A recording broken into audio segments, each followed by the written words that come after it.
The sunlight was sharp that day, the kind that makes the air look like it's humming.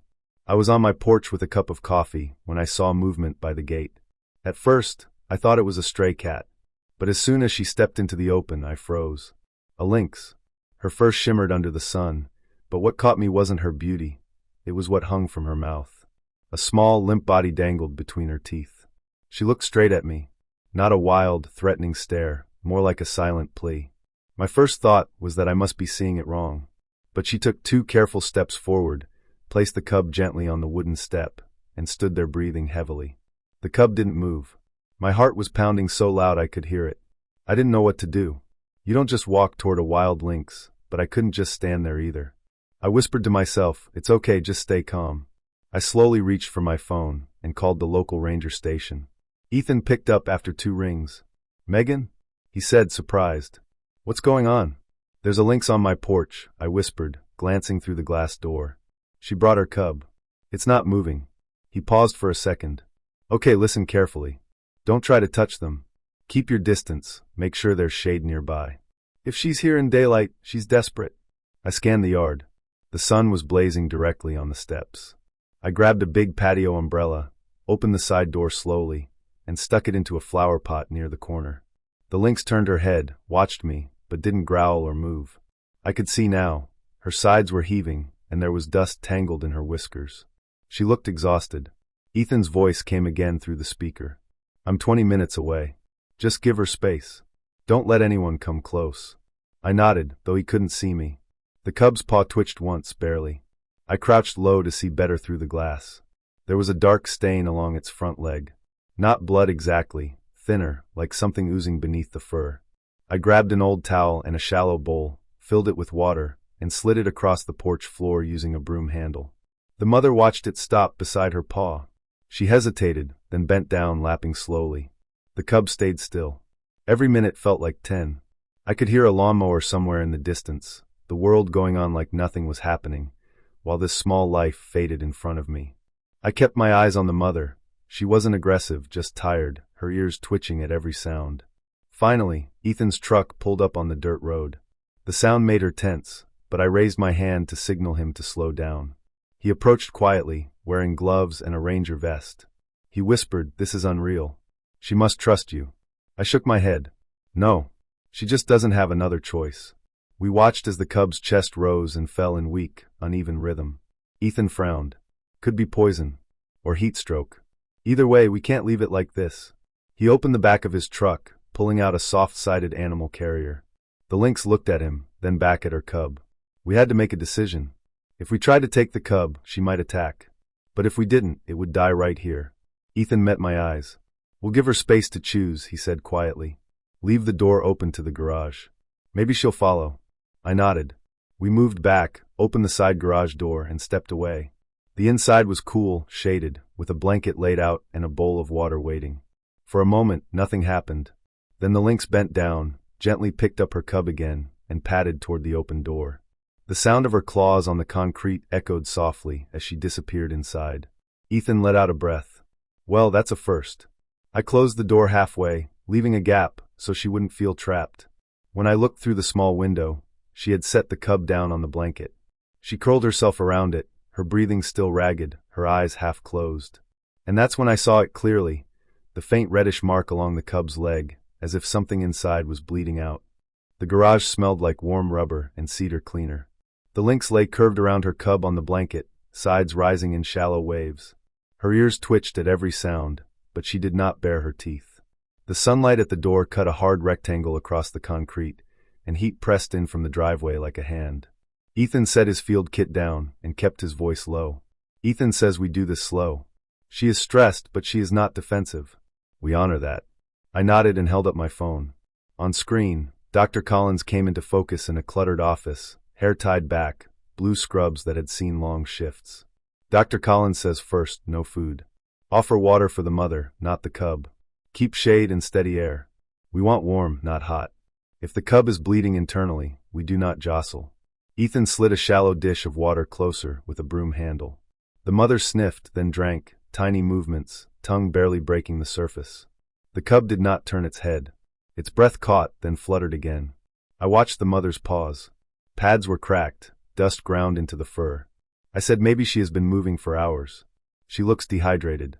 Dr. Collins says your read is fair. Do not spray water. Keep the room quiet. Ethan, you have the soft crate with the tunnel attachment? Ethan nodded. He unzipped a long fabric tunnel that clipped to the crate door. He draped a towel over the top, so it looked like a dark burrow. He set a second blanket inside and tucked 2 warm water bottles under the lining, away from paws. Ethan says we let her choose to move. If she goes in, we close the outer flap. No nets, no poles unless we must. We backed away to the wall. For a long minute, nothing happened. A truck rattled down the road, and the mother lifted her head, eyes on the light. Then she nosed the cub, gathered it gently, and inched forward. Her shoulder brushed the tunnel fabric. She paused, listened, then slid inside with the cub balanced in her jaws. When her hips cleared, Ethan pulled the zipper with one slow breath. The tunnel narrowed, and he latched the crate. The mother did not lunge. She curled again, keeping one eye on us. I felt the tension in my shoulders break, and then return with the next thought. Now the drive. Ethan says we take my rig. Back seat, crate strapped sideways for stability. We keep the cabin cool, but not cold. No sirens, no sudden moves. I grabbed spare sunshades and taped them across the rear windows. I tucked towels along the crate to stop rattles. Outside, the day had climbed from warm to punishing. Heat rolled off the gravel in waves. I felt it on my forearms like a dry sting. Dr. Collins says I will stay on video until you lose service. Check the cub's chest every few minutes. If breathing becomes shallow and fast, say so. Do not lift its head. If you see fresh blood from the nose or gums, tell me. We lifted the crate together, knees bent, no sway. The mother's body shifted over the cub, a low sound in her throat, not warning, more like strain. I said we have you, girl. Stay with us. We slid the crate onto the seat and cinched the straps tight. Ethan drove with both hands firm on the wheel. The first mile was washboard, the second a grade that made the engine whine. I watched the cub through the mesh. Its ribs moved like thin bellows. I counted under my breath, then remembered the deal I made with myself years back. Count actions, not seconds. So I logged what I could control. Sunshades secured. Vent aimed away from faces. Towels damp at the edges to add a little humidity. Air steady, not blasting. Ethan says how are they? I said the mother is watching me. The cub is breathing, still weak. No visible blood. Dr. Collins says good. If you hit traffic, call ahead. I will have the small exam room clear. We will skip intake and triage directly. The road narrowed into a cut of rock and scrub pine. Down the slope, a creek flashed like a strip of tin. The heat pooled in the turnouts. A dump truck rattled past the other way, carrying lumber and dust. The mother pressed her forehead to the crate wall, then let it rest there as if bracing against motion. I mirrored her without meaning to, my palm flat to the mesh. She did not flinch. The rig bucked over a pothole. The cub's breath hitched. I said easy, easy, we are steady. Ethan slowed to a crawl, jaw tight. We hit service again at the ridge. The phone pinged.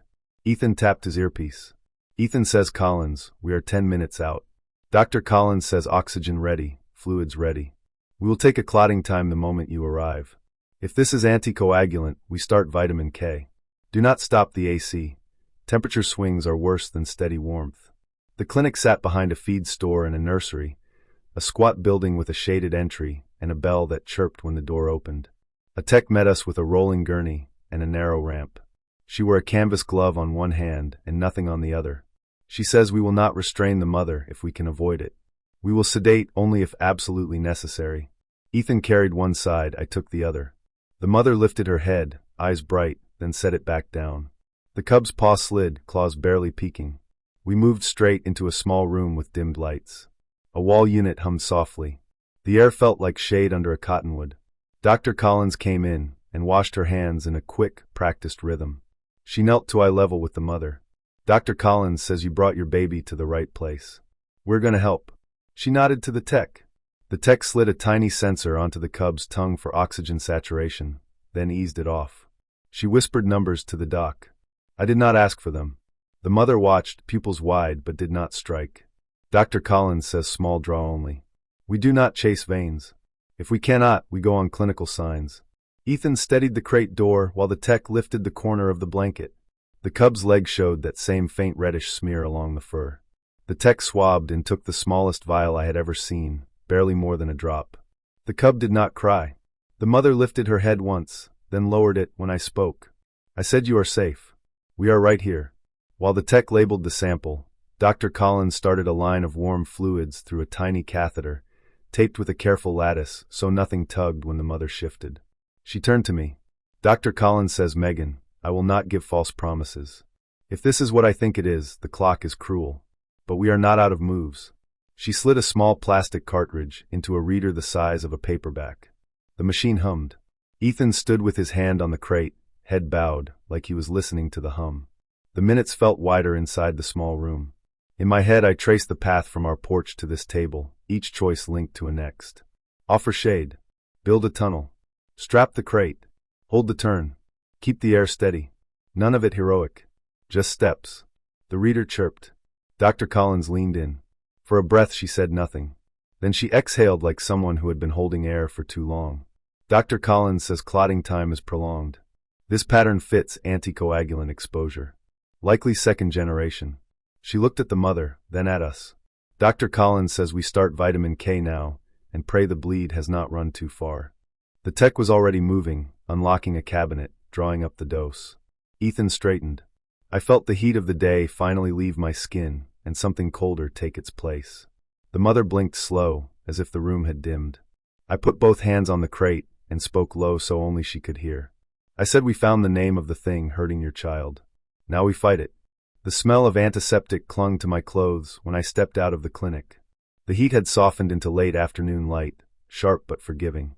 Behind me, the automatic doors closed with a whisper, sealing in the hum of machines and the thin cries of animals under care. I looked back once more through the glass. The mother lynx still curled around her cub in the crate, and 4-line taped to the tiny leg, fluids dripping slow and steady. Dr. Collins stood nearby, arms folded, eyes scanning a chart. Ethan waited beside his truck, leaning on the hood. He had taken off his vest, sweat darkening the edges of his shirt. He said quietly, "The labs confirm it. Second generation anticoagulant. The same kind they banned last year in several states.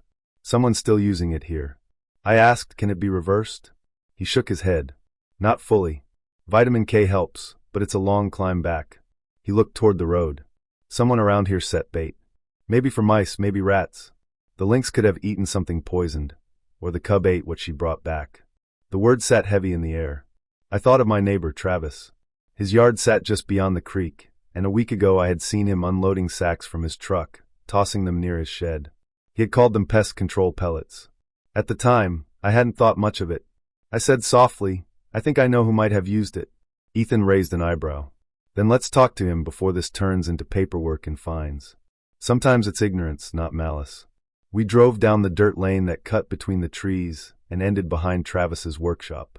The air smelled of sun-baked wood and motor oil. Travis stood at a workbench, sanding a piece of oak, a cigarette clinging to his lower lip. He looked up, surprised to see the Ranger truck. Ethan said, "Afternoon, Travis. We need to ask you something. You've been putting down any rodent bait lately?" Travis frowned. "Bait? Just the usual stuff. Got tired of rats chewing my wiring." "Why?" I said, "Ethan, show him." Ethan pulled a photo from his pocket, one he'd taken at the clinic. The cub's leg, the 4-line, the faint stain of dried blood. He laid it on the table. The cigarette fell from Travis's mouth. He whispered, "Christ. That's what happened." Ethan kept his tone even. "She brought the cub to Megan's porch this morning. The blood work shows anticoagulant poisoning. We traced the area, and your property's within the likely range." Travis stepped back, rubbing his neck. "Look, I didn't think anything that big would. It's for rats. They sell it at the feed store, same as always." I said quietly, "They shouldn't. That formula's banned for a reason. One poisoned mouse can kill an owl, a fox, a lynx." He looked at me, guilt clouding his face. "I didn't know, Megan. I swear. The clerk told me it was safe for pets if used right." Ethan said, "It's not about intent, Travis. It's about the chain. Every link matters. You throw it out, something eats it, and the forest pays the debt." Travis went to a storage bin, pulled out a half-empty cardboard box. The label was faded but clear enough, bromadiolone. He set it down like a confession. "I'll get rid of it. All of it. I'll call the feed store too. Tell them to pull it off the shelves." Ethan nodded. "That's the right start." He took photos of the box and lot number. Travis stood silent, jaw tight. When he finally spoke, his voice broke a little. Do you think the little one'll make it? I hesitated. Dr. Collins says the next hours will tell. She's doing everything she can. The words hung there, thin and fragile, between us and the sound of cicadas in the dry weeds.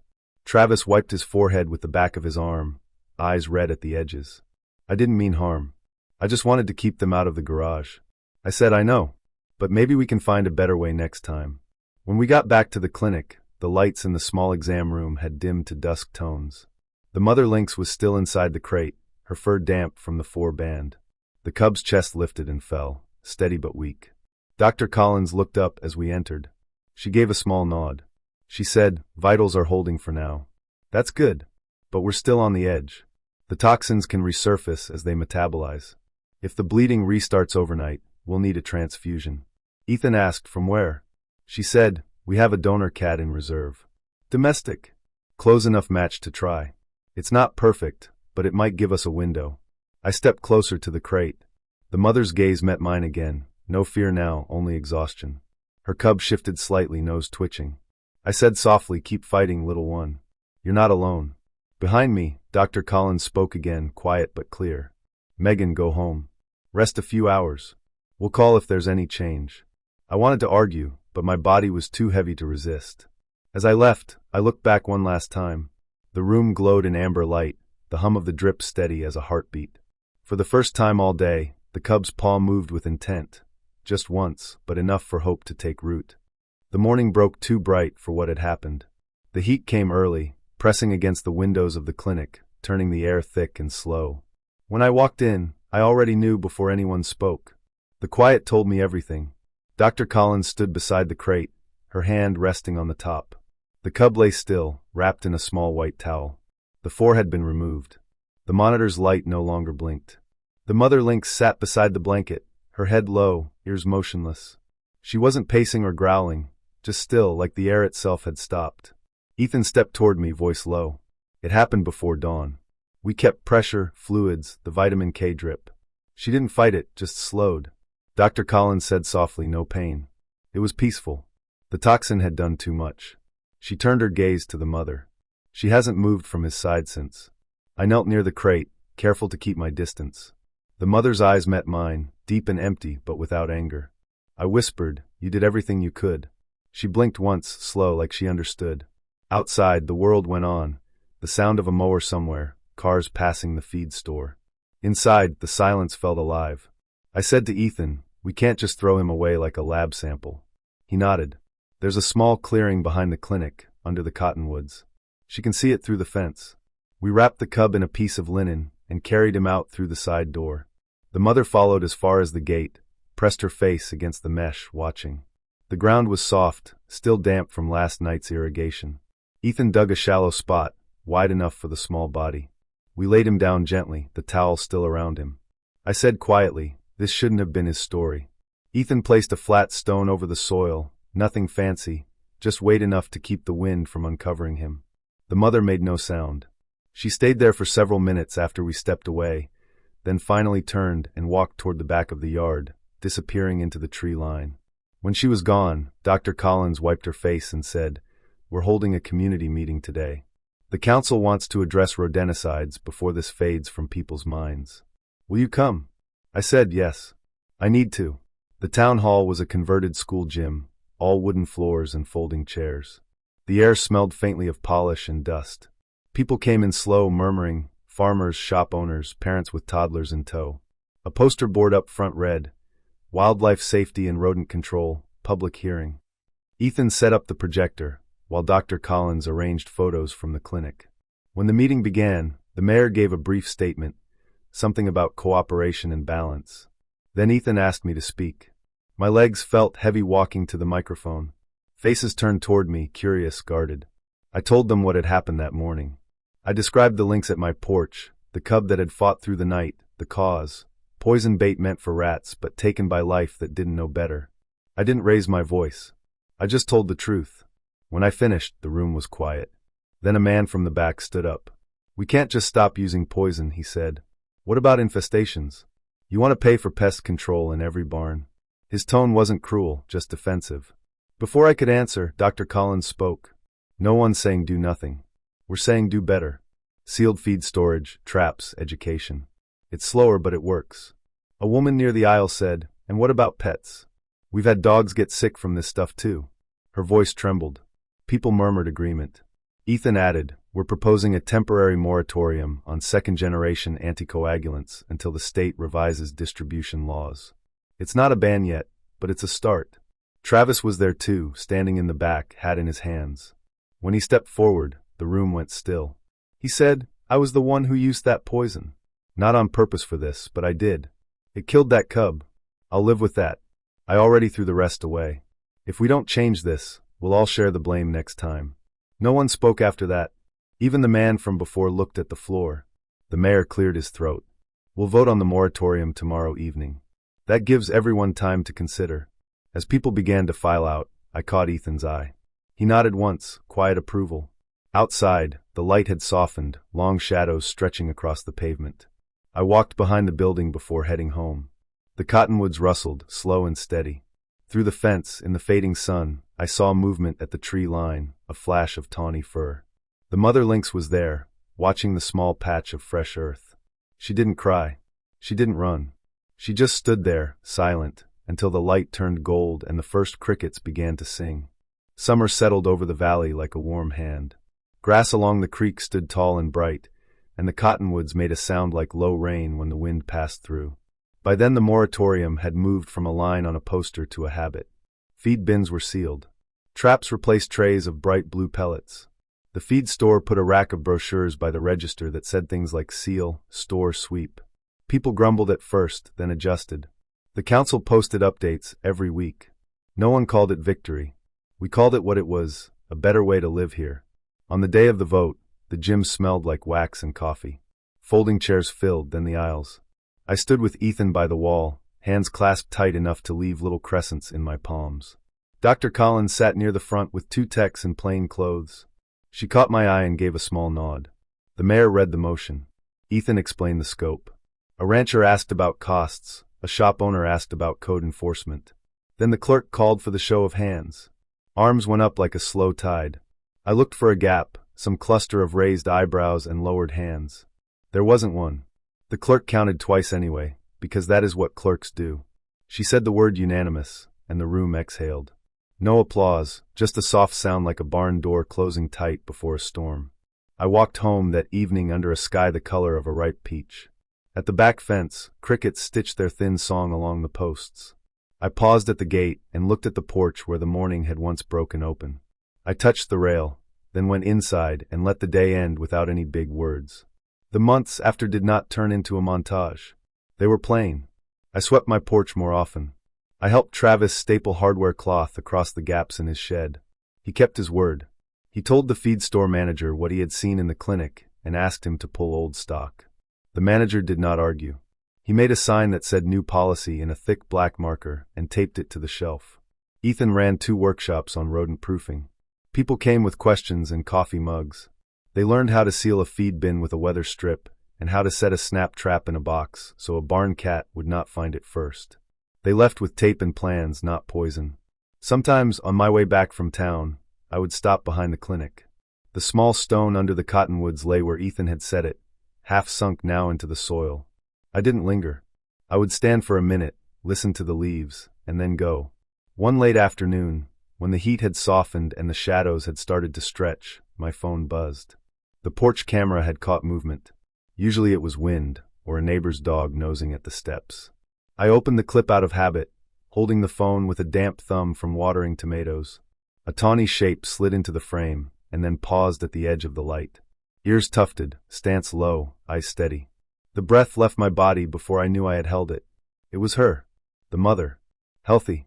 The coat clean, muscles full, a smooth line from shoulder to flank. She stood, not in the shade this time, but in the sun that lay across the boards.